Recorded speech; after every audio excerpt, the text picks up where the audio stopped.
प्रदेश में आज आपके साथ एक नई वीडियो के साथ मैं हाज़िर हूँ। आज भी मैं एक इटालियन डिश बनाने लगा हूँ।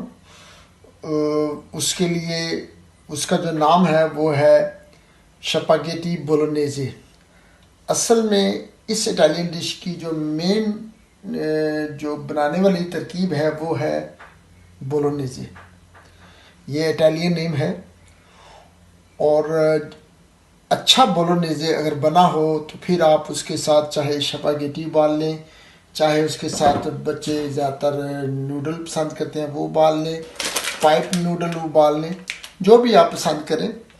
लेकिन ये जो बोलोनेज़े है ये तीनों के लिए है, यानी कि आप चाहे तो उसमें स्पैगेटी उबाल कर खा सकते हैं। बच्चे चूँकि मैंने अभी भी जिक्र किया है कि ये बारीक जो नूडल हैं ये जब इनको उबाल लें ये बच्चे इनको बड़ा पसंद करते हैं। इसी तरह ये जो पाइप नूडल हैं, पाइप नूडल इसका नाम इसलिए है कि इनकी शक्ल पाइप की तरह होती है, आप देख रहे होंगे ये सारी हैं जी। तो ये पाइप नूडल जो भी आप नूडल की तो कई अक़साम है लेकिन ज़्यादातर यही इस्तेमाल यहाँ पे की जाती हैं। अब मैं आपको बताऊँगा मैंने जो लिया है वो लिया है 500 कीमा, 500 ग्राम कीमा। चूँकि एक 5-6 फैमिली के लिए इतना कीमा एनफ होता है। बाकी क्वांटिटी पे डिपेंड करता है, अगर मेंबर ज़्यादा है तो ज़्यादा कीमा ले लें। और मैंने चूँकि 500 ग्राम कीमा लिया है, उसके लिए मुझे एक अदद बड़ा साइज़ का प्याज चाहिए होगा, तकरीबन 3 पीस लहसुन के चाहिए होंगे। इसी तरह मैंने ये चॉप टोमेटो रखे हुए हैं 2 डब्बे, इनको मैं बाद में ग्राइंड करके एक पेस्ट की शक्ल में ले लूँगा। उसके साथ हमें ऑयल चाहिए, हमें हस्बे ज़ायका नमक चाहिए। और इस बोलोनेज़ की जायके को पैदा करने के लिए हमें जो इटालियन 3 चीज़ें हैं, ओरिगानो, ये एक ओरिगानो होता है, ये खुशक पत्ते होते हैं बारीक, तो इनकी एक ख़ास खुशबू होती है ओरिगानो की, और इस खुशबू से ही बोलोनेज़े के अंदर एक जायका पैदा होता है। अच्छा, चूँकि मैंने एक बड़ा पैकेट लेके एक छोटी सी बोतल में उसको डाला हुआ है।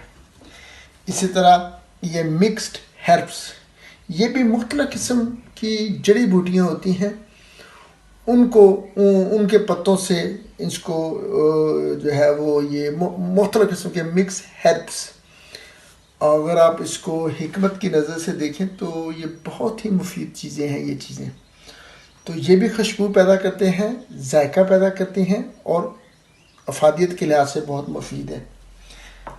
इसी तरह हमें ब्लैक पेपर भी चाहिए, क्योंकि इसके अंदर ब्लैक पेपर का इस्तेमाल किया जाता है।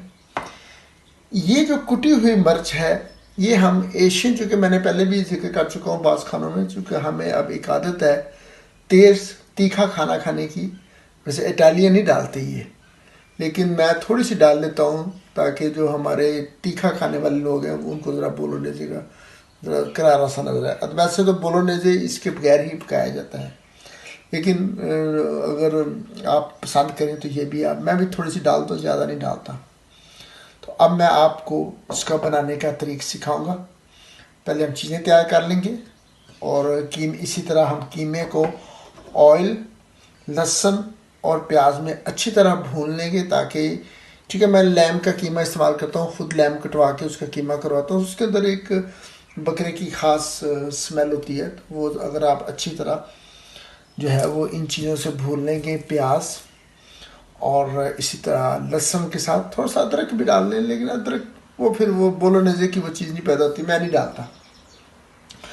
तो जब आप अच्छी तरह कीमा भून जाए और आपको ये महसूस हो कि हाँ अब कीमे के अंदर वो स्मेल नहीं रही, भुने हुए कीमे की स्मेल आ रही है, तो फिर बाकी अशिया मैं डालूँगा और वो भी आपके साथ दिखाऊँगा। जी भी बस एक चीज़ मैं भूल गया था, मैं आपको बता दूँ, ये एक बाज़ार से मैंने पहले भी जिक्र किया था, एक जब मैं वो लज़ानिया बना रहा था, ये एक स्पैगेटी बोलोनेज़े का एक पाउडर मिलता है। ये मुख्तलिफ होता है, यानी कि इनका कंपनीज, लेकिन आप बस ये पढ़ के देखें स्पैगेटी बोलोनेज़े।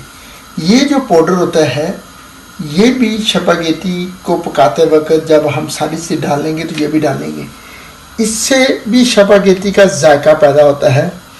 क्योंकि बोलोनेज़ो को बनाने के लिए एक ख़ास किस्म की सब्ज़ी यूज़ करते हैं इटालियन, क्योंकि वो बाज़ दफ़ा आम मार्केट में मैसर नहीं होती, तो उसको वो जो चीज़ है उसको उन्होंने बना के एक पाउडर की शक्ल में मसाला तैयार कर दिया है, ताकि इसको डाल के तो आप वो जायका पैदा कर सके जो बोलोनेज़े का आना चाहिए। तो मैंने कहा आपको ये भी दिखा दो। जी वीवर्स, अब मैंने कीमा जो है वो मैंने आग पे चढ़ा दिया है, और उसके लिए मैंने कहा था कि इसके अंदर जो मैंने एक प्याज था वो कटा हुआ था, अब देखें बारीक, बहुत बारीक प्याज काटना है, तो वो डाल दें। इसी के साथ इसका ये जो लहसुन था यानी कि गार्लिक, वो भी डाल दें। और इस कीमे को अब इन दोनों चीज़ों में अच्छी तरह पकने दें, ताकि वो ये चीज़ें भी गल जाएंगी और इनकी स्मेल से, इनकी खुशबू से जो कीमे की स्मेल है वो भी ख़त्म हो जाएगी। तो हल्का सा इसके अंदर आप नमक भी डाल दें, ज़्यादा नहीं, क्योंकि नमक की मिकदार ज़्यादा हो जाए तो फिर मुश्किल हो जाती है। अब मैंने डाल दिया है और हल्का हल्का प्याज और लहसुन में ये कीमा पकता रहेगा। फिर उसके बाद जब हल्का सा मैंने पानी भी आधा ग्लास डाल दिया है, तो फिर मैं बाद में ऑयल डाल के तो इस कीमे को अच्छी तरह ऑयल में भून लूँगा। उस वक्त तक इसको भूनूंगा जब तक इसके अंदर से कीमे की लैम की जो ख़ास किस्म की एक स्मेल सी आ रही होती है, बकरे के गोश्त में या भेड़ के गोश्त में ये होती है। और इसको जब बोलोनेज़े के अंदर से भी ये स्मेल आ रही हो तो फिर खाने का मज़ा नहीं आता। तो प्याज और जो लहसुन है वो इसकी स्मेल को जल्दी ख़त्म कर देगा। तो इसलिए आपने ये ज़रूर मेक श्योर करें कि अच्छी तरह इसकी स्मेल जो है वो ख़त्म हो, बोलोनेज़े के अंदर से ना आए, वरना खास बच्चे बिल्कुल नहीं खाते, बड़े भी नहीं खाते अगर गोश्त की स्मेल आ रही हो। कीमे के अंदर चूँकि अक्सर रहती है, चूँकि इसके अंदर ख़ास फैट भी होती है लैम की या भेड़ की गोश्त की। हाँ जी, चूँकि मैं बड़ा गोश्त नहीं, छोटा गोश्त ही ज़्यादा इस्तेमाल करता हूँ। मैंने पहले भी जिक्र किया था कि मैं पूरा बकरा करवाता हूँ, उसमें से फिर मिक्स करके उसमें जो कीमे वाला गोश्त निकल आता है थोड़ा बहुत वो भी निकाल लेता हूँ, तो वहीं से कीमा करवा के तो मैं इस तरह ले आता हूँ। जी व्यूअर्स, मैंने इसके अंदर ऑयल, ये वाला जो ऑयल था वेजी ऑयल, मैंने तकरीबन 4 स्पून खाने वाले चम्मच डाल के तो अब मैं इसको भून रहा हूँ। और ये ज़रा भूनते वक्त टाइम लेता है, क्योंकि अच्छी तरह भूनना होता है ताकि इसकी जो स्मेल है कीमे की वो अच्छी तरह ख़त्म हो जाए, और ये जो प्याज और लहसुन है ये भी अच्छी तरह इसके अंदर गल जाए और पूरी तरह वो नज़र ना आए जब आप खा रहे हो। तो अगर कीमा अच्छा भुना हो तो फिर बोलोनेज़े भी बहुत अच्छा पकता है। अक्सर लोग ये शिकायत करते हैं जी कीमे के अंदर से स्मेल आ रही थी गोश्त की, तो उसकी बड़ी वजह ये है कि लोग अच्छी तरह नहीं इसको भूनते। और बाद लोग इस तरह करते हैं कि पहले प्याज को सुरख कर लेते हैं, फिर उसको लहसुन डालते हैं, फिर कीमा। ठीक है, वो भी उसी कैसे बना सकते हैं, लेकिन अगर आप प्याज लहसुन कीमे के साथ ही डाल दें तो वो ज़्यादा अच्छे, और कच्चे प्याज की स्मेल से जो गोश्त की स्मेल होती है वो ख़त्म हो जाती है, और फिर लहसुन और प्याज की जो खुशबू है वो कीमे के अंदर बस जाती है। तो इस बात का भी ख़ास ख्याल रखें, और इस तरह आपने अच्छी तरह भून लेना है। जी व्यूअर्स, ये तकरीबन कीमा जो है वो अब अच्छी तरह भुन गया है मेरे हिसाब से, और खुशबू भी बड़ी अच्छी आ रही है। और अब मैं बोलोनेज़े के जो बाकी लवाजमात हैं वो इसके अंदर डालूँगा। मैंने वो जो चॉप टमाटो थे वो भी मैंने, आप देख रहे होंगे, पेस्ट कर ली है, और उसी के साथ वो मैंने जो हर्ब्स, ब्लैक पेपर और ओरिगानो है वो भी मैंने एक निकाल लिया है बॉल के अंदर। इसी तरह वो जो मैं आपको दिखा रहा था पाउडर बोलोनेज़े का जो बाज़ार से जो एक पैकेट में था वो भी मैंने निकाल लिया है। वो तकरीबन जितना मैंने 500 ग्राम कीमा है उसी के मुताबिक एक पैकेट होता है। तो अब उसको मैं सबसे पहले जो है इसके अंदर मैं ये जो टमाटर पेस्ट है ये डालूँगा जी, डाल देंगे बस। और इसके साथ ये जो मैंने हर्ब्स, ओरिगानो और ब्लैक पेपर, चूँकि नमक मैंने पहले डाल दिया था कीमा भूनते वक्त, तो अब मैं ये डाल रहा हूँ। ये मैंने बताया था कि बोलोनेज़े की जो ख़ास खुशबू और जायका इन 3-4 जो हर्ब्स हैं इनसे पैदा होता है। इसी तरह ये जो अब मैं वो पैकेट में था वो डाल रहा हूँ, ये भी आप देख रहे हो, इसकी भी बड़ी प्यारी खुशबू आ रही है। और इसके अंदर भी बहुत सारे मसाले पाए जाते हैं। और इसको आप अच्छी तरह मिक्स करके तो इसके अंदर आपने कोशिश करना है कि 1 गिलास पानी का भी डाल दें। मैं कोशिश करता हूँ किसी बॉयल के अंदर 1 गिलास पानी डाल के, चूँकि ऑलरेडी इसके अंदर टमाटो पेस्ट थी तो मैं डाल दूँगा।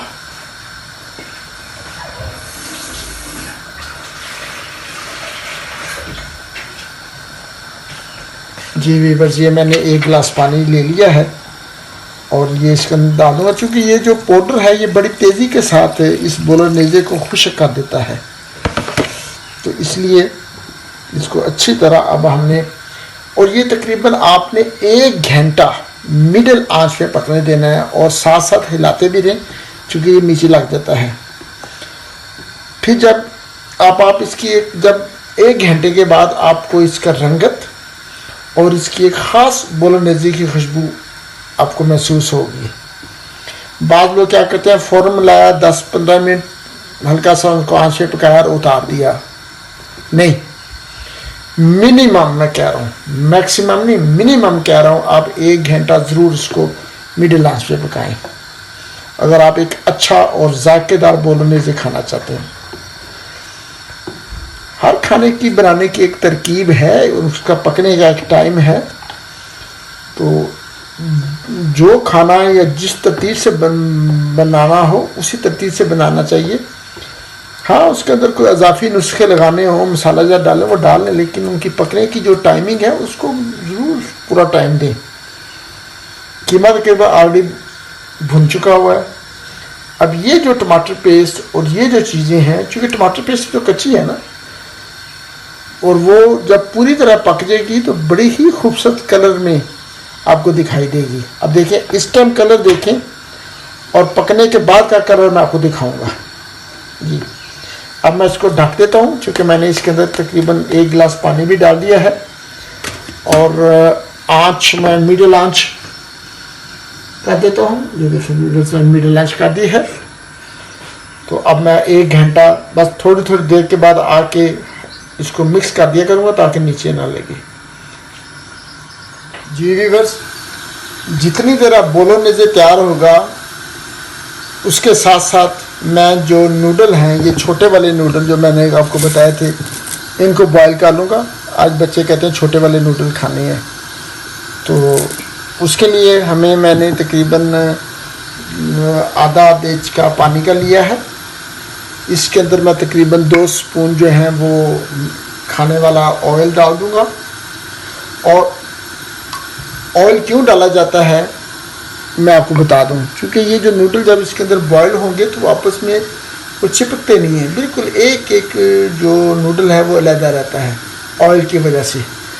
थोड़ा सा नमक भी डाल दें, नमक से भी ज़रा रहता है जी, बस और थोड़ा सा जी। अब हम इसको जब पूरी तरह ये पानी बॉयल होना शुरू हो जाएगा तो फिर तकरीबन हम जब ये डाल देंगे, ये भी आपने अपनी क्वांटिटी के हिसाब से डालनी है, तो जितनी आपको ज़रूरत हो। और तकरीबन 10 मिनट फिर हम इसको बॉयल होते रहेंगे, मिनिमम 10 मिनट। साथ साथ देखते भी रहे, बाज़ नूडल पे डिपेंड करता है। स्पैगेटी जो होती है वो 8 मिनट में तैयार हो जाती है, पाइप नूडल, और ये वाले जो नूडल हैं ये तकरीबन 10 मिनट लेते हैं। तो वो आप चेक कर सकते हैं गले हैं नहीं गले। तो उधर दूसरी तरफ जो है बोलोनेज़े को मैंने मिडिल आंच पे रखा हुआ है, वो पक रहा है। और अब मैंने पानी रख दिया है, तो पानी अच्छी तरह बॉयल हो जाएगा तो मैं इसके अंदर ये नूडल डाल दूँगा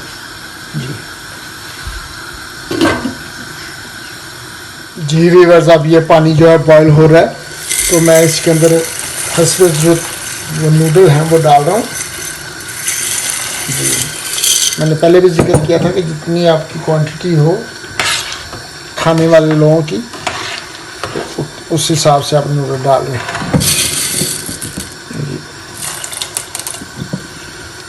ये मैंने तकरीबन 3 से 4 अफराद के लिए नूडल बॉयल कर रहा हूँ।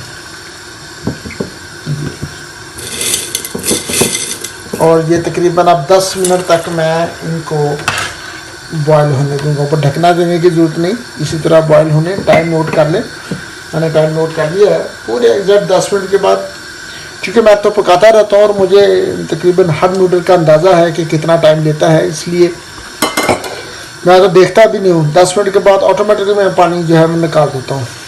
लेकिन जो लोग नए पकाने वाले हैं उनको बहरहाल देख के चेक कर लेना चाहिए कहीं कच्चे तो नहीं है। हाँ जी, तो मैं पूरे 10 मिनट के बाद मुझे अंदाज़ा आता है कि कितनी को आंच पे मैंने रखा हुआ है। और पूरे 10 मिनट के बाद नूडल को सिर्फ निकाल के देखना है, उनकी शक्ल से मुझे पता चल जाता है ये बॉयल हो चुकी है। जी व्यूअर्स, अब 10 मिनट के लिए मैं इंतज़ार करता हूँ। दूसरी तरफ जो है बोलोनेज़े तकरीबन तैयार हो रहा है। आप देख रहे होंगे बोलोनेज़े की रंगत भी जो है काफ़ी जो है रेड आ गई है, लेकिन अभी मज़ीद ये 25-30 मिनट और लेगा। जी व्यूअर्स, ये देख रहे होंगे छोटे नूडल तैयार हो चुके हैं बिल्कुल। हाँ जी, और इसी तरह ये जो बोलोनेज़े है ये भी तकरीबन तैयार है। देख रहे हैं आप उसको तैरना, इसकी रंगत भी चेंज हो जाएगी। और बिल्कुल जो है बोलोनेज़े वो तकरीबन 1 घंटा मैंने पकाया है। और ना ज़्यादा पतला ना ज़्यादा गाढ़ा, लेकिन जिस तरह का बोलोनेज़े होना चाहिए। खुशबू बड़ी ही मज़े की खुशबू आ रही है। तो उम्मीद है व्यूअर्स आपको ये इटालियन डिश बनाने की तरकीब पसंद आई होगी। आप भी घर में आप इस तरह की डिश बनाएं। बच्चों को ये खाने बड़े पसंद होते हैं, बड़ों को भी बड़े पसंद हैं।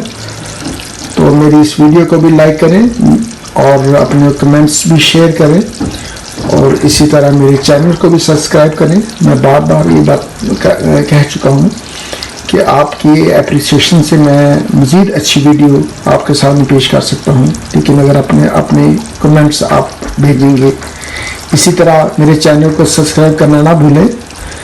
आपकी हौसला अफजाई जो है वो मेरे लिए ज़्यादा जो है वो एनर्जी पैदा करेगी, ताकि मज़ीद अच्छी वीडियो, मज़ीद अच्छे खाने, बहुत अच्छे खाने मैंने कहा था, जिक्र भी किया था पहले भी कि मैं इटालियन खाने, जर्मन खाने, इसी तरह एशियन खाने काफ़ी सारे बनाने जानता हूँ। तो वो मेरी कोशिश होगी तमाम खाने जो भी हैं वो आपके साथ शेयर किए जा सके, ताकि आप भी अपने घरों में खाने बनाएं, खाएं, इंजॉय करें और मुझे भी अपनी दुआ में याद रखें। फ़ी अमान अल्लाह। एक नई वीडियो के साथ दोबारा हाज़िर होऊंगा, परदेस में आपके साथ।